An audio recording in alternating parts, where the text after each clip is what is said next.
Go. We address 3 major causes of flooding in the master plan area.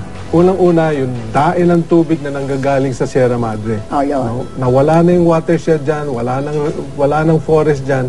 So pag umulan ng malakas sa Sierra Madre, bababa yan ng napakabilis. Okay. No? At mag-overflow ang Marikina River, Tulyahan River, and all the other tributaries. Okay. Dahil wala siyang malalabasan. Okay. No? Now, the second is what we call drainage capacity constraints.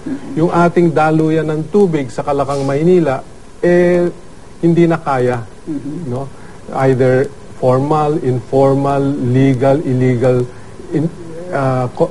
structures nandiyan na. No? Kasama na pati basura. No? Pangatlo, yung low-lying communities. No? Ano yan? Mabotas, Malabon. Yung talagang masyadong... Nasa sea level na sila. Okay. Konting high tide. Gaya nangyayari ngayon. Wala namang ulan, pero nagdeklara sila ng no classes dahil high tide. Ayan ang low-lying. Low-lying, Okay. including communities around Laguna Lake. So, tatlong possible causes of flooding, different solutions. Okay. Itong sa tatlong causes na ito, itong dalawa, mukhang first and second, mukhang man-made yan. That's correct. In other words, kasalanan natin yan. Kasalanan Hindi man natin. That is a rhetorical, yung mga illegal loggers, etc. Years of neglect. At saka ito naman, yung illegal settlers. Years of neglect. Years of neglect. Ayun. Plus rapid Man-made yan, urbanization. mga kapuso. Man-made. Ito lang ang hindi man-made. That's correct. Okay. Let me show you long-term and I'll tell you what we can do. High impact, immediate. No? Okay. So long-term solution, for the first instance, you create some retarding structure. That's why you're building a dam. A The containment. proposal is a dam. We just identify exactly where that location will be. Okay. Because the situation in Ondoy, 3,600 cubic meters per second ang bumaba dyan. No? So that has to be reduced to only 900. Okay. So that pag bumaba yan dito sa Marikina Pasig, hindi siya mag-overflow. Okay. So that's So the first dams, solution. dikes, excavations, Improvement of the river systems. may dikes ba dikes dyan? yan. Parang sa Holland? Yeah, Parang dito sa Netherlands? tinatawag nating natural retarding basin, magkikreate ka ng earth dikes. Hindi ba ito Marikina yan? Marikina is somewhere here. This is San Mateo. Okay. Now, Okay. Ayan, the second solution, the second problem is capacity constraints. Ayan. Ito yung masalimuot. Okay. Dahil here we need the involvement of everyone. Community. The communities, LGUs. So ito, the principle here, Professor Monsod, is make room for the river. Okay. Napakasimple yung prinsipyo. Kung walang dadaluyan ng tubig, talagang maghahanap yan at magbabaha yan. Okay. So we have to make room for the river. What river are you talking about?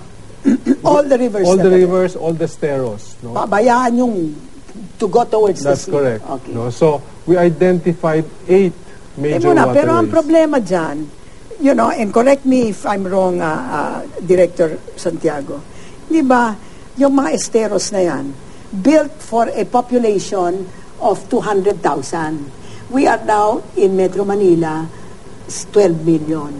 So, I mean, tell me, if the esteros were built for a population of 12 and no other construction was done, how do you... Well, that's why you have a combination of increasing capacity, tataasan mo yung mga river walls, and the pumping stations. Ayun. There are interventions. Pero kailangan yung mga estero na yan, estero, malinis. Malinis para dumalo yung tubig. At may labas mo yung mga in the low-lying communities, no? Na may labas mo yung tubig para makalabas sa Manila Bay. Tay muna, nung plinano nyo ito before you continue, kasama nyo ba ang MMDA?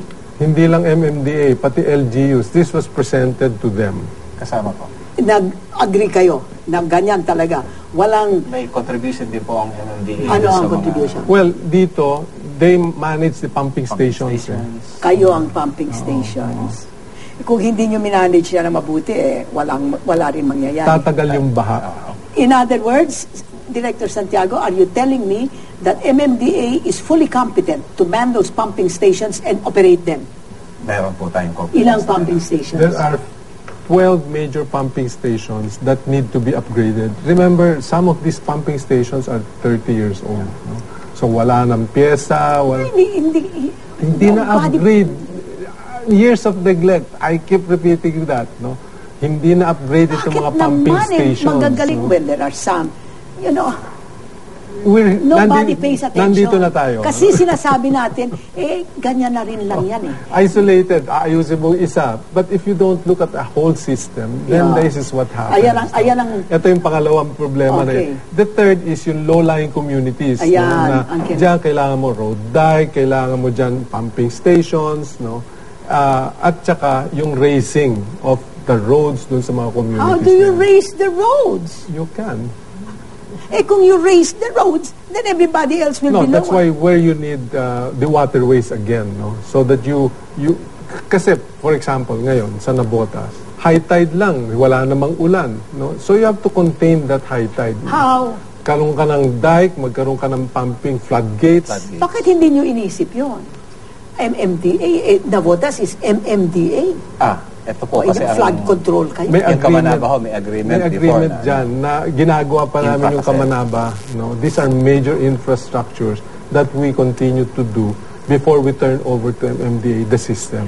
Hindi nyo pa natatapos. Isang katutak na taon na yan. Years of neglect nga, yung naggawang design. In other words, DPWH also is guilty of neglect. Of course.